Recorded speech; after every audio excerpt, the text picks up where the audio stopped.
Bienvenidos, esto es Informe Extra. Hoy vamos a analizar la situación política de Bolivia, donde el expresidente Evo Morales tiene un grave conflicto con el gobierno de Luis Arce, que se profundiza en un contexto de crisis social y económica. Para analizar este tema nos acompaña Juan Claudio Lechín, escritor y analista político boliviano. Juan Claudio, gracias por acompañarnos. Muchísimas gracias a ustedes. Bueno, hace varios días el gobierno de Luis Arce denunció que partidarios de Evo Morales habían capturado cuarteles y que se había capturado a unos 200 militares. Incluso se vieron imágenes de militares retenidos. Sin embargo, empiezan a desmentir que se trate de 200 militares y al margen de esto no queda claro qué medidas y qué tan eficiente está haciendo el gobierno de Luis Arce para poder resolver una situación que definitivamente es bastante grave. Con respecto a este tema, Juan Claudio, ¿qué postura, qué situación ves que el gobierno de Luis Arce esté reaccionando de manera eficiente ante esto? Sí, si me permites tomar el caso aislado, creo que no da una visión correcta del asunto. Hace 10, 12 días aproximadamente, Evo Morales atropelló una custodia policial y le dispararon. Aparentemente, inmediatamente salieron memes diciendo que había sido una puesta en escena de Morales, cosa que ha hecho muchas veces durante su gobierno. Tú sabes que la característica del fascicomunismo, que es lo que pasa en Bolivia con Morales y con Arce, es la creación de una puesta en escena política. La cosa continuó y aparentemente los campesinos del Chapare, los cocaleros del Chapare, que son la base político-militar de Evo Morales, unos días más tarde empezaron un bloqueo nacional. Entonces todo el país quedó bloqueado y no hubo comunicación, no se llevaron productos de un lado al otro, dejó de haber gasolina, dejaron de haber alimentos, hubo una profundización de la crisis económica como consecuencia. Y como corolario de eso aparece una poblada de cocaleros que toma 3 regimientos militares en el Chapare, que es la zona cocalera, como he señalado, y copan a los militares y las noticias dicen con palos con puntiagudos.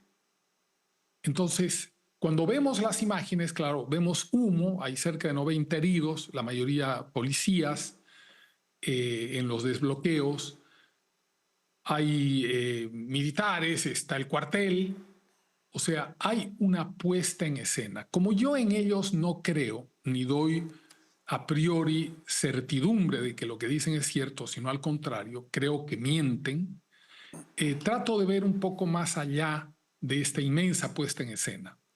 Y de lo que se trata, porque una cosa importante para este tipo de cosas es siempre saber quién es el afectado, a quién afectas. Y no puede ser que una poblada de 2.000 personas tome 3 cuarteles con palos con punta frente a ametralladoras FAL, bazucas, etcétera, etcétera. Y que la policía no pueda controlar manifestaciones y bloqueos. Entonces, se produce como un empate catastrófico entre hombres con armas y hombres con palos. Eso no existe. Eso ya para mí ya ahí radica una base de farsa. Aunque uno los ve enfrentados, vuelen los gases lacrimógenos en las escenas, y por supuesto incluso hiriendo a los policías. A esta gente, como a Maduro y toda esta gente del socialismo del siglo XXI, no les interesa causar heridos, incluso muertos. Hemos visto en varias oportunidades que los causan los muertos para generar mártires. Por lo tanto, yo veo otra cosa detrás de este gran montaje y por eso no se resuelve. Yo lo que veo... Perdón, adelante. Sí, no, entonces, para ti son puestas en escena tanto el intento de asesinato de Evo Morales como la toma de cuarteles, sí, pero tienen una base, digamos, real, ¿no? Sí. Entonces, con respecto a ese punto, ¿qué tan es verdad que han capturado 200 militares? ¿Hasta qué punto crees esto? Yo la verdad que no tengo el dato, ¿no? Dijeron 200 militares, después desmintieron, están en las puertas de los cuarteles, pero creo que lo importante es que el régimen de Arce Morales está lanzando lo que en Cuba en el año 67 se llamó la ofensiva revolucionaria. La ofensiva revolucionaria terminó de destruir la economía. Si nosotros nos calmamos y en lugar de ver este sainete que arman en Bolivia, vemos los efectos que ha tenido sobre la economía, el golpe de Estado, que lo comentamos en tu programa hace unos meses atrás, que no terminó en nada, este tipo de acciones épicas y llenas de fanfarria, en el fondo lo que han hecho es detener la economía de una manera salvaje. La gente está haciendo colas para combustible y les dan 5 litros después de unas 6, 8 horas de cola, o se las dan en bidones porque ya no van en autos. O sea, tienen que mostrar carnet, es una burocracia inmensa para causarte dolor, estrés a la población, para entregarte 5 litros de gasolina. Después no hay comunicación entre Oriente y Occidente. O sea, lo que ves es un daño a la economía profundo. Es un daño, no hay dólares. O sea, si vas sumando, el verdadero dañado de este sainete es el pueblo boliviano y la economía boliviana.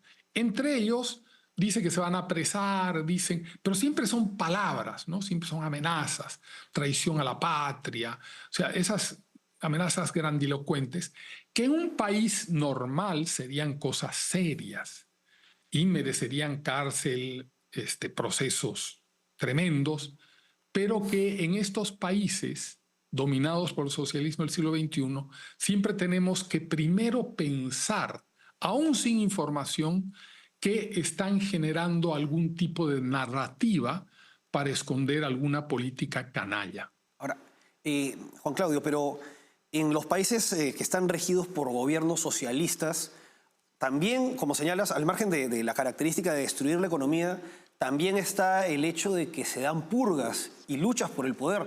Pasó en la Revolución Cubana, se purgaron a importantes comandantes, pasó en tiempos posteriores a la Revolución Rusa también, ¿no?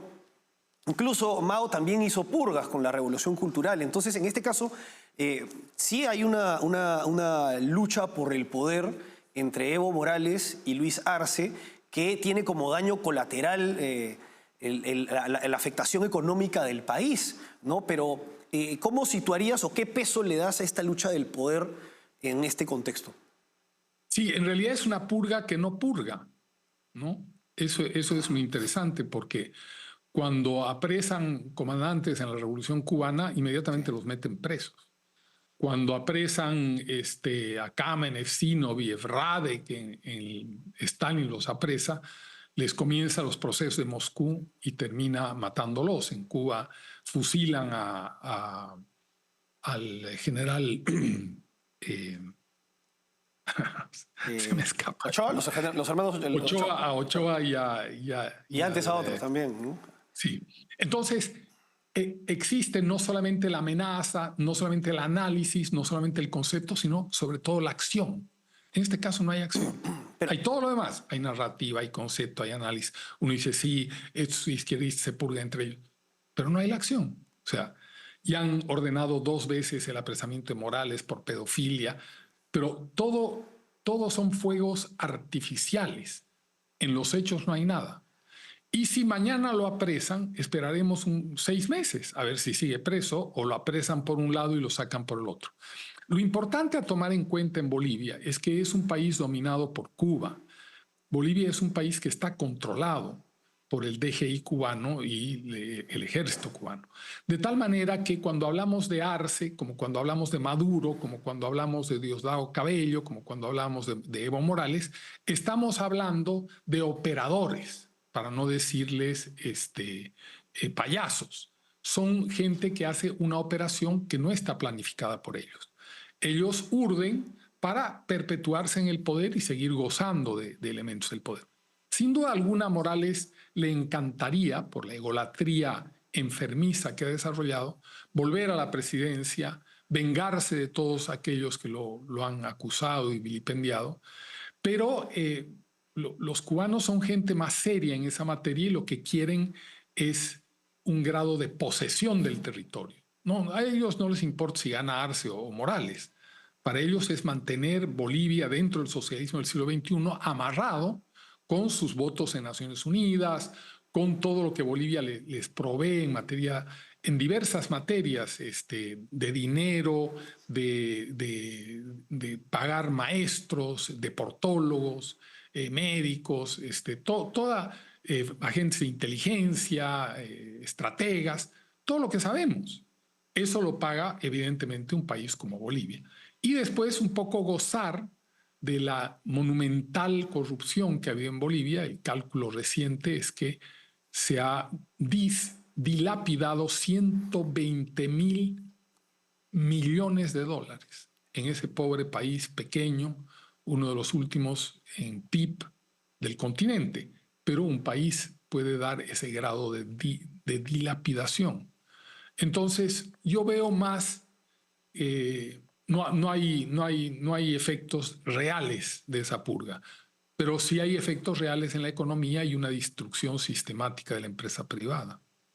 Juan Claudio, vamos ahora a una pausa y regresamos con el siguiente bloque.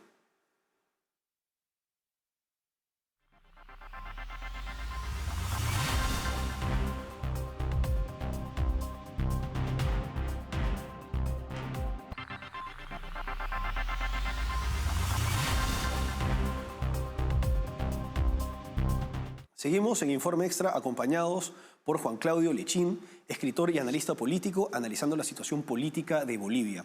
En el bloque anterior estábamos conversando acerca de la influencia de Cuba en el régimen del MAS. Esto es tanto el gobierno de Evo Morales como el actual gobierno de Luis Arce.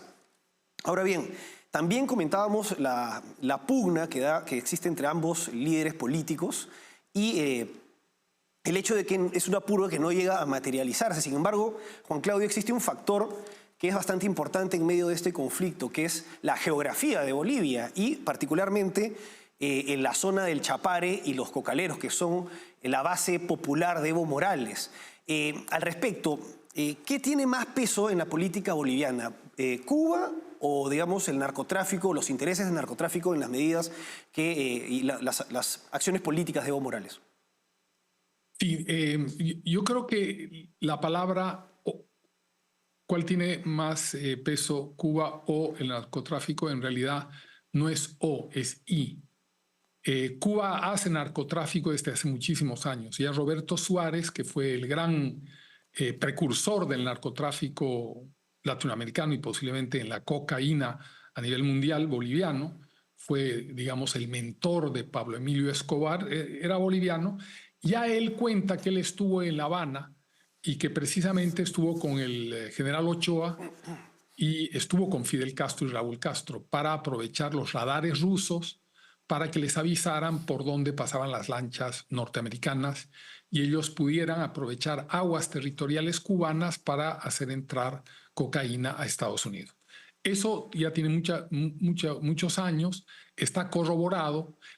Carlos Leder, el colombiano, ha declarado en varias oportunidades su relación con la guerrilla, su relación con Cuba. O sea, la vinculación de Cuba con el narcotráfico en el alegato de Fidel para destruir al imperialismo norteamericano con la droga, tiene mucho tiempo. Y el manejo de este elemento delincuencial no ha sido ajeno a Cuba. Lo han trasladado a Venezuela porque Cuba en eso se cuida más, por lo menos, de dar una fachada ideológica, de dar una fachada de lucha del pequeño David contra el magnífico Goliat enorme norteamericano.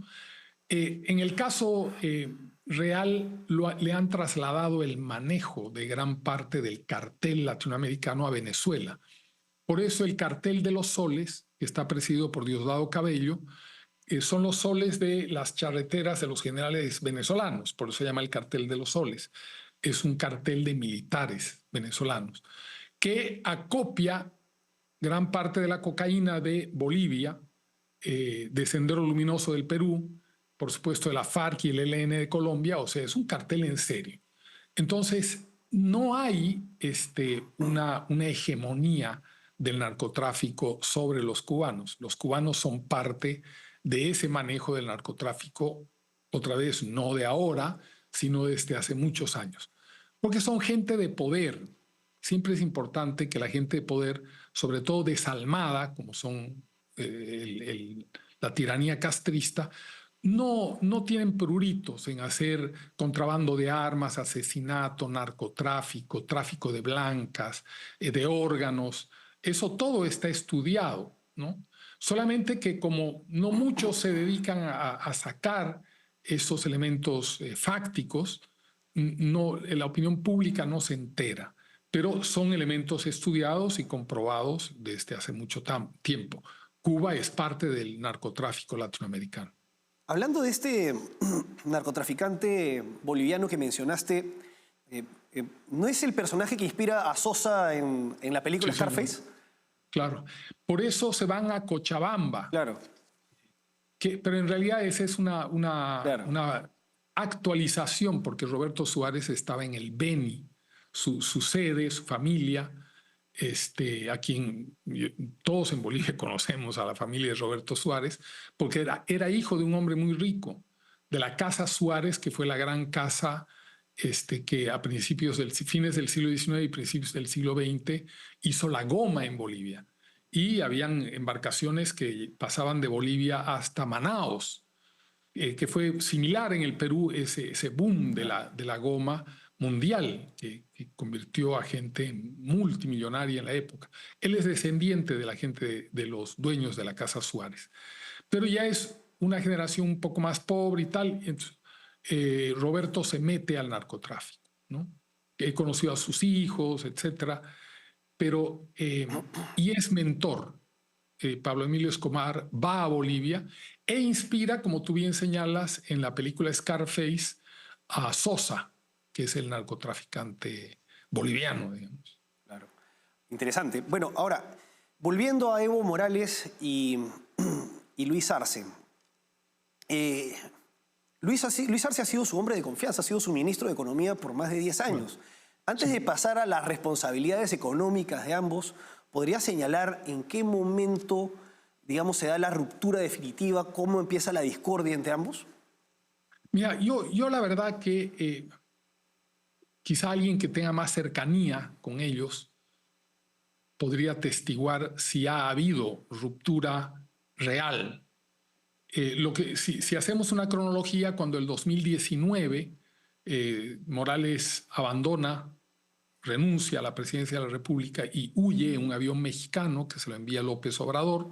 Un poco todo esto para siempre no dejar de ver las vinculaciones que hay en el socialismo del siglo XXI a nivel continental. López Obrador le manda un avión exactamente al Chapare a recoger a Evo Morales. Hasta ahí no hay pelea.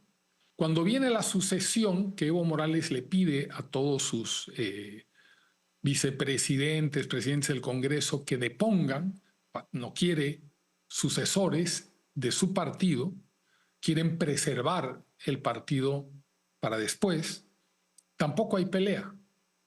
Y cuando vienen las siguientes elecciones, un año más tarde, que la fuerzan, es una elección forzada por la comunidad internacional, es una elección forzada por la Comunidad Económica Europea, ojo, son cosas que uno rápidamente se olvida, pero así fue.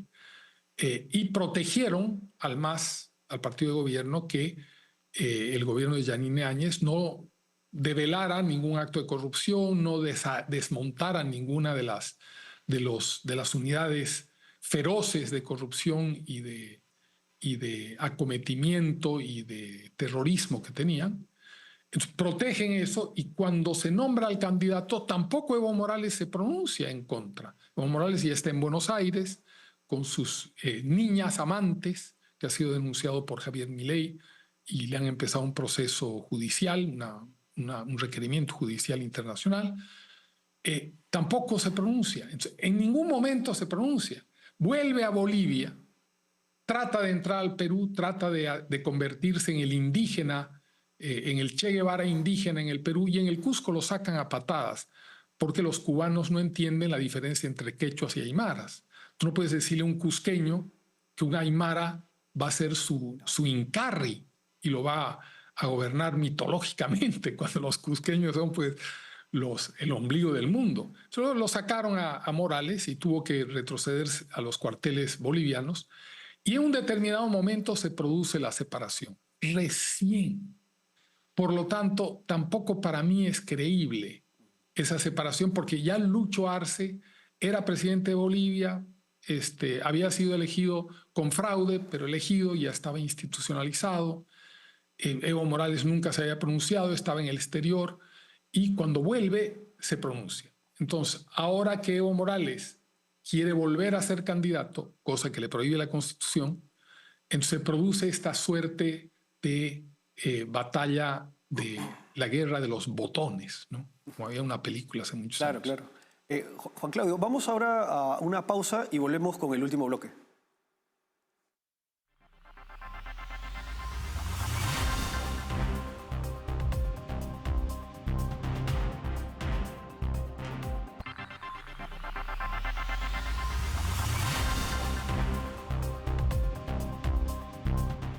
Seguimos en Informe Extra acompañados por Juan Claudio Lechín analizando la situación política de Bolivia. De acuerdo con Juan Claudio, el conflicto entre Evo Morales y el gobierno de Luis Arce en buena medida es una suerte de entramado, de un teatro, pero efectivamente sí hay ciertas discrepancias entre ambos líderes socialistas del MAS que tienen responsabilidad en cuanto a la situación económica actual de Bolivia, en vista de que Evo Morales gobernó durante mucho tiempo el país y Luis Arce fue su ministro de Economía. Juan Claudio, para ti, ¿la responsabilidad es totalmente compartida o los efectos económicos que se están viendo ahora son a largo plazo de las medidas de Evo o tienen más peso las últimas medidas económicas del gobierno de Arce? Muy interesante tu pregunta, porque yo he hecho un estudio y he editado un libro ya en Lima en el año 2011 y posteriormente continué estudiando los mecanismos para captar un sistema, un país, desinstalarlo del bloque occidental e instalarlo en el bloque euroasiático. De tal manera que no son políticas azarosas. Primero toman el sistema político, el ejército, la policía, o sea, es todo un proceso y recién muy al final, años más tarde, capturan la economía, desmontan el aparato económico, que es lo que creo que están haciendo en Bolivia, y todo este sainete es para hacer una cortina de humo ante el desmontaje sistemático de la economía boliviana, de lo que queda de la economía liberal, de lo que queda de la economía de libre mercado en Bolivia. De eso se trata este sainete para lograr ese desmontaje. En Cuba eso se llamó la ofensiva revolucionaria. En 24 horas nacionalizaron 55.000 pequeñas empresas, peluquerías, barberías, panaderías, etc. En Venezuela tomó otro modelo, pero también fue al final la destrucción de la economía. O sea, ellos primero capturan la parte político-militar, después la judicial y finalmente emprenden contra la economía. Creo que lamentablemente a Bolivia le ha llegado el momento en que ellos están con este sainete encubierto, petardeando, dinamitando lo que queda de economía en Bolivia. Lamentable. Esperemos que la oposición pueda organizarse de tal forma que se pueda revertir esta situación que tiene bastantes años. Es un proceso de deterioro institucional y económico que viene ya desde el 2006 aproximadamente, desde el 2006 en que Evo entra al poder. Pero bueno, con nosotros ha estado Juan Claudio Lechín, escritor y analista político. Juan Claudio, como siempre ha sido un gusto. Y para mí también. Y bueno, hasta aquí Informe Extra. Gracias por acompañarnos.